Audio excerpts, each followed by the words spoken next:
How do you feel when you switch to Geico and save on your car insurance? It's like going to work on one Thursday morning and thinking to yourself, just one more day until Friday. But then somebody in the elevator says, Happy Friday! Then you check your phone quickly and discover today is actually Friday. So yes, Happy Friday, random stranger in the elevator. Happy Friday indeed. Yep, switching and saving with Geico feels just like that. Get more with Geico. Hey, it's Ryan Seacrest. Life comes at you fast, which is why it's important to find some time to relax. A little you time. Enter Chumba Casino. With no download required, you can jump on anytime, anywhere for the chance to redeem some serious prizes. So treat yourself with Chumba Casino and play over 100 online casino-style games, all for free. Go to ChumbaCasino.com to collect your free welcome bonus. Sponsored by Chumba Casino. No purchase necessary. VGW Group. Void where prohibited by law. 18 plus. Terms and conditions apply. Hey everyone, this is the last episode of the winter season of Disappearing Spoon. I hope you have enjoyed. We'll be back in the spring with new episodes.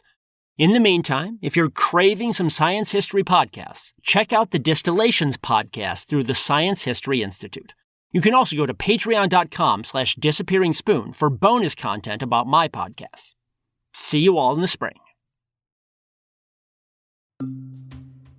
To the pediatricians, it just did not make sense. Their patients were caught in a famine during World War II, and they had a disorder that made them especially prone to starvation. By all rights, these children should be dead. So how on earth were they thriving? The setting was Holland, the winter of 1944, exactly 80 years ago. The doctors specialized in a disease we have probably all heard of, celiac disease. Today, it's a serious but manageable disorder for most people. But in the early 1900s, it was one of the most baffling and heartbreaking diseases around. The pediatrician's victims were seemingly normal children with access to all the food they wanted, yet they would starve down into skeletons, and the doctors could not do anything. During the winter of 1944, things should have been even worse. The ruling Nazis had disrupted the food supply in Holland and plunged the country into a disaster known as the Hongerwinter. By December, daily rations had dropped below 1,000 calories. Millions were starving.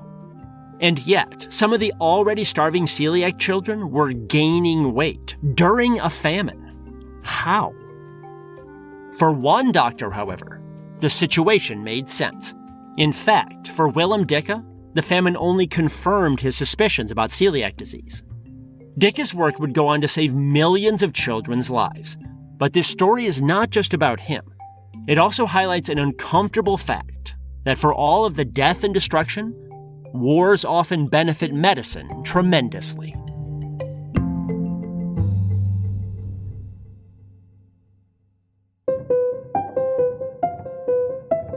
From the Science History Institute, this is Sam Keane and the Disappearing Spoon, a topsy-turvy, science-y history podcast, where footnotes become the real story. This story suggestion came from listener Robert Anderson. In the 1920s, the best cure for celiac disease was bananas, as in the fruit. The banana cure for celiac came from a well-meaning American doctor named Sidney Haas. Haas based it on something he had observed while working in Puerto Rico. Cities in Puerto Rico had lots of cases of celiac disease. Children would have abdominal pains, bloated stomachs, bone deformities, stunted growth, and slimy, foul diarrhea. Those last two, stunted growth and foul diarrhea, were linked. For whatever reason, much of the fat and other nutrients in their food was not being absorbed in their intestines. Instead, it was sluicing right through them. Sadly, this malnutrition killed nearly 1/3 of all children with celiac disease, in Puerto Rican cities and elsewhere. But then Haas made an observation. While cities in Puerto Rico had many cases, there were virtually 0 cases among farming families in the countryside. And at nearly every meal, those families ate bananas. This lit a fire in Haas's brain. Bananas must cure celiac disease. It's hard to imagine nowadays when you can buy bananas by the pound in any American grocery store. But bananas were once a luxurious fruit in the United States. When bananas first arrived on American shores in the 1870s, they came individually wrapped in tinfoil, like a present. In New York, guards stood watch over banana trees at shipping yards to prevent mobs from stealing the fruit. The craze had died down somewhat by the 1920s, but people still thought of bananas as exotic and special. Haas certainly did. He considered them a superfood. He went on and on about their powers, the way that some people babble on about acai berries or CBD oil today. In fact, Haas pushed bananas so hard as a panacea that other doctors accused him of taking money from banana corporations. That was not true, but he started prescribing bananas to his celiac patients. Lots of bananas. Desperate parents would drag whole banana branches home from the docks. Then they forced their children to eat them. Up to 200 bananas a week, nearly 30 bananas per day. Can you imagine stuffing 30 bananas in your mouth every day? Ugh. But however quacky it sounded, the diet worked. Celiac patients started putting on weight. However nauseated with bananas, they were not starving anymore. Still, the banana cure was not unique. There were other fad celiac diets too. One had children eating tomato paste. Another called for gulping oysters. And the weird thing was, those diets worked too. Children gained weight on them. Which left doctors scratching their heads. What possible link was there between bananas, tomato puree, and oysters? Something was missing. And the doctor who figured out what was pediatrician Willam Dicke. Dicke was born in Holland in 1905. He had a pointy nose, ruddy hair, and a big bald forehead. He was regarded as exceptionally caring, a man of true compassion, which sometimes was all a doctor could offer a celiac patient. But Dicke had a good clinical eye as well, and he grew obsessed with the central mystery of celiac, how you could starve while eating all you wanted. The first clue came from a stray remark he once heard. Dicke worked at a hospital in The Hague. The mother of a celiac child there mentioned that her boy's rashes seemed to disappear when they did not have any bread around. Now, this was a paternalistic age in medicine. Doctors told patients what was what, not vice versa. But the compassionate Dicke took her observation seriously. He even tried an informal experiment. He told the parents of celiac children to swap different foods in and out of their diet. Add eggs one week. The next week, remove buttermilk. Throw in some applesauce. This was not systematic, but one fact did emerge. Withdrawing bread seemed to help. Unfortunately, World War II disrupted this work. Nazi Germany conquered Holland in 1940, and luxuries like research went by the wayside. Dicke and his wife also poured their time and energy into the underground resistance movement. His wife spied on minefields and other Nazi defense measures. She then passed the intel to British agents. Dicke concealed Allied pilots who had been shot down, hiding them in the basement of his hospital. But someone ratted Dicke out. He was arrested and nearly executed. The Nazis did not kill him only because of a serious wartime shortage of doctors. In June 1944, the D-Day invasions occurred. After a few months of slow progress, the Allies began to bludgeon the Nazis. Southern Holland was liberated that September. But pushing the Nazis out of southern Holland only made them concentrate their forces in a smaller area. That made it harder to liberate the northern areas, especially big cities like Amsterdam and The Hague. Allied attempts to liberate these areas failed. The Dutch people tried to break the stalemate by going on strikes and sabotaging railroad lines, but this only enraged their Nazi overlords, who responded by cutting off food supplies into the cities. This food embargo kicked off the famine, but it was not the only cause. Nazi officials actually relaxed the embargo in November.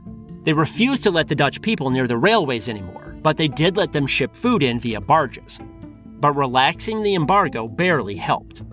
Many local crops failed that year due to bad weather. This caused shortages. And during the initial embargo, many farmers had shifted to selling food in the black market. That proved more lucrative. And, feeling greedy, they did not shift back to the regular market when the embargo was relaxed. This made the shortages worse. Germany also began seizing food for its own people. Worst of all, the 1944 winter was among the coldest ever in Holland. All the ports and canals froze, making it impossible to ship food over water. As a result, food quickly got scarce. Butter was the first food to disappear in October 1944. Cheese and meat became scarce next. Then flour. Soon, food rationing went into place, with strict calorie limits.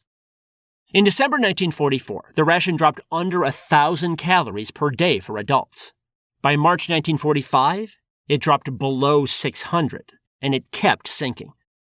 As one survivor said, "I remember getting up in the morning thinking of food. The whole day long, we talked about food. And I went to bed hungry and dreaming of food." To stretch the bread supply, flour was blended with sawdust. People mostly ate potatoes. You'd get around 2.5 pounds per week. Community kitchens served potato peel and cabbage soup.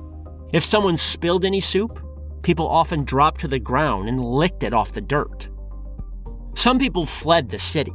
They'd wander 100 miles on foot into the countryside to scrounge for moldy potatoes or scraps of cauliflower. Many people brought along jewelry or antiques to trade to farmers who had been hoarding food. Some people performed sexual favors for food, too. Most notoriously, Dutch people began eating their pride and joy, the bulbs of tulips.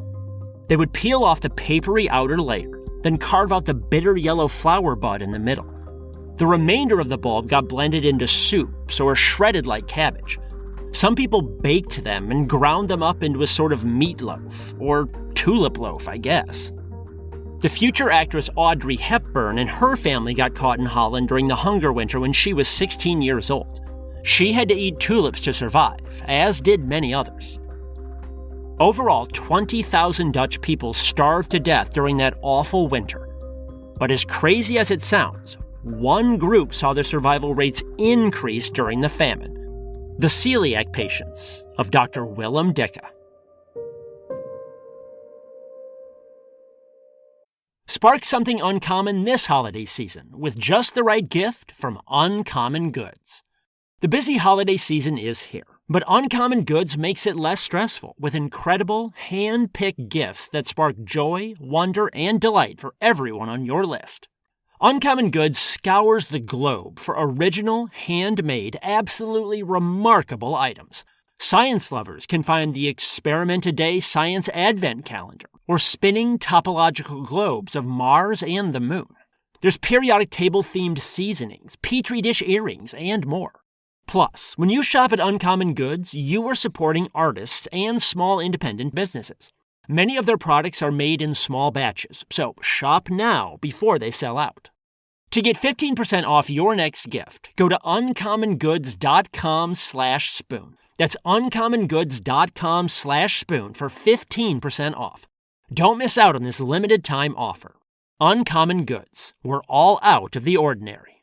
How do you feel when you switch to Geico and save on your car insurance? It's like going to work on one Thursday morning and thinking to yourself, just one more day until Friday. But then somebody in the elevator says, "Happy Friday!" Then you check your phone quickly and discover today is actually Friday. So yes, Happy Friday, random stranger in the elevator. Happy Friday indeed. Yep, switching and saving with Geico feels just like that. Get more with Geico. Hey, it's Ryan Seacrest. Life comes at you fast, which is why it's important to find some time to relax. A little you time. Enter Chumba Casino. With no download required, you can jump on anytime, anywhere for the chance to redeem some serious prizes. So treat yourself with Chumba Casino and play over 100 online casino-style games, all for free. Go to ChumbaCasino.com to collect your free welcome bonus. Sponsored by Chumba Casino. No purchase necessary. VGW Group. Void where prohibited by law. 18 plus. Terms and conditions apply.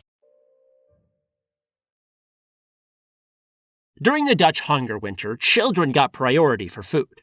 Their rations were less strict, and many got shipped to the countryside, where food was less scarce. Still, most children did suffer. There simply was not enough food to fill anyone's bellies. Oddly, though, Willam Dicke's celiac patients improved during the famine. Many gained weight on their diets of gruel, potatoes, and tulip loaf. Meanwhile, Given the scarcity of wheat flour, they ate virtually no bread. This supported Dicke's hunch that wheat and bread were triggering celiac disease. It also undermined those earlier supposed cures, the bizarre diets of bananas and oysters and tomato puree. Again, the health of celiac patients had improved on those diets, and now Dicke realized why. During the Hongerwinter, there were 0 fruits available and no oysters. So it was not the excess of supposed superfoods that was helping patients. It was more that eating 30 bananas a day or whatever left no room to eat bread. Those quack diets did save lives, but for bogus reasons. It's a complicated legacy. The end of the war finally confirmed Dicke's conviction that wheat and wheat flour lay at the heart of celiac disease. In late April, American and British planes began dropping packages of emergency supplies to the Dutch. The British poetically called the effort Operation Manna. The Americans used a grubbier name, Operation Chowhound. The dropped packages included tin cans, chocolate, and flour. People could eat their fill for the first time in months. Bread, pasta, carbs. The places that had not eaten all their tulip bulbs planted them so as to spell out messages like "many thanks" in giant letters to thank the pilots in planes. At Dicke's clinic, the celiac children tore into fresh bread too, gobbling down their fill. And within a few hours, all the old symptoms started again. Stomach pain, diarrhea, and over the next few weeks, they began shedding weight again. At this point, Dicke could not delay any longer. His work until now had been informal and anecdotal. He now needed to run a proper clinical trial to nail down his suspicions about celiac disease and wheat. So he selected 5 children who were hospitalized long-term and systematically experimented with their diets. As expected, all 5 responded poorly to wheat in any form. To narrow things down further, he also began feeding them different components of wheat. Wheat starch, wheat protein, etc. It took years to nail everything down, but by the late 1940s, Dicke had finally isolated the culprit for celiac disease, a protein called gluten.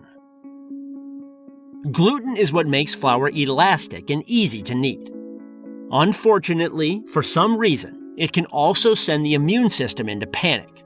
Some people's bodies mistakenly think gluten is dangerous and attack it. This attack damages cells in the intestines that absorb gluten, which causes abdominal pain. In addition, these damaged intestinal cells can no longer absorb nutrients, so food sluices right through the body undigested. And because people cannot absorb enough calories, rapid weight loss follows. It all fit together. Sadly, Dicke died pretty young, at age 57 in 1962, after a series of strokes. So it fell to later scientists to nail down exactly how gluten triggers celiac symptoms. But his legacy is clear.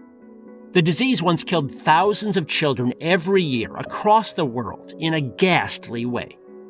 But nowadays, thanks to his careful observations and one brutal winter of hunger, the death rate from the disease is essentially 0. Surprisingly, the insights into celiac disease were not the only scientific advance to arise from the terrible Dutch Hongerwinter.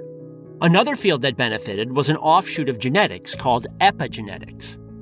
Epigenetics involves what you might call biological memories, how cells record trauma.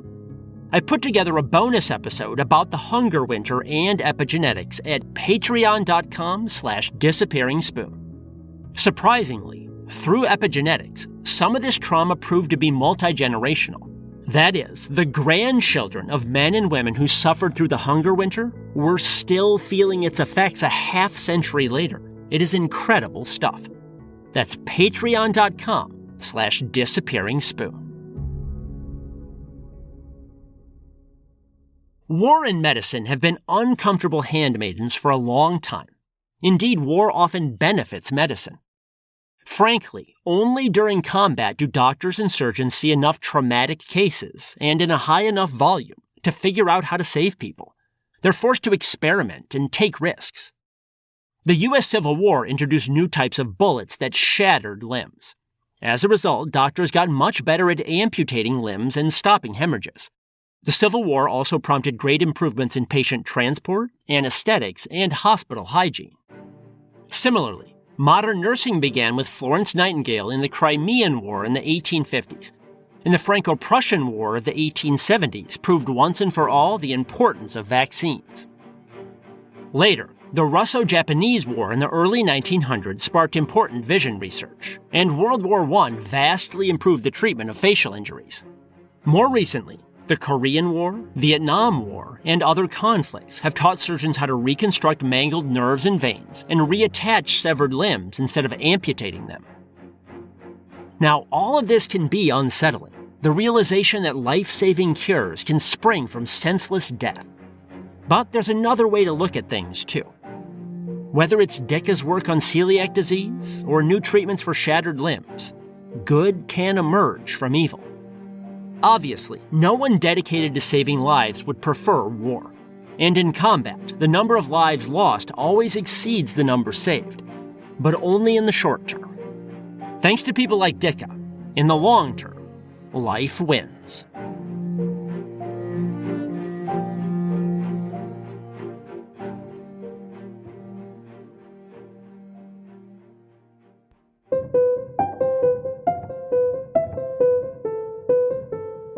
This is the Disappearing Spoon podcast, brought to you by the Science History Institute. Be sure to check out their in-depth science history podcast, Distillations. You can find it anywhere you get your podcasts, or on their website, distillations.org. You can find more incredible stories in my books or at samkeen.com. You can also book me as a speaker there for your school or event. If you like this podcast, please spread the word and support it at patreon.com/disappearingspoon. You can also get bonus episodes and signed books at Patreon. This episode was written by me, Sam Keen. It was produced by Mariel Carr, Rigoberto Hernandez, and Sarah Kaplan. Our sound design, scoring, and mixing is by Justin Berger of Row Home Productions. Row Home's creative director is Alex Lewis. John Myers is Row Home's executive producer. Thanks for listening.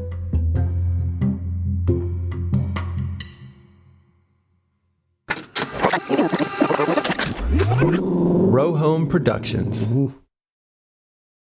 How do you feel when you switch to Geico and save on your car insurance? It's like going to work on one Thursday morning and thinking to yourself, just one more day until Friday. But then somebody in the elevator says, Happy Friday! Then you check your phone quickly and discover today's actually Friday. So yes, Happy Friday, random stranger in the elevator. Happy Friday indeed. Yep, switching and saving with Geico feels just like that. Get more with Geico. It is Ryan Seacrest here. Everybody needs some variety in life. That's what I love about Chumba Casino. They know how to keep things fresh and exciting. All their games are free to play, like spin slots, bingo, and solitaire. You can claim free daily login bonuses, too. And they release new games every week. So spice things up with ChumbaCasino.com now for your chance to redeem some serious prizes. Sponsored by Chumba Casino. No purchase necessary. VGW Group. Void where prohibited by law. 18 plus terms and conditions apply.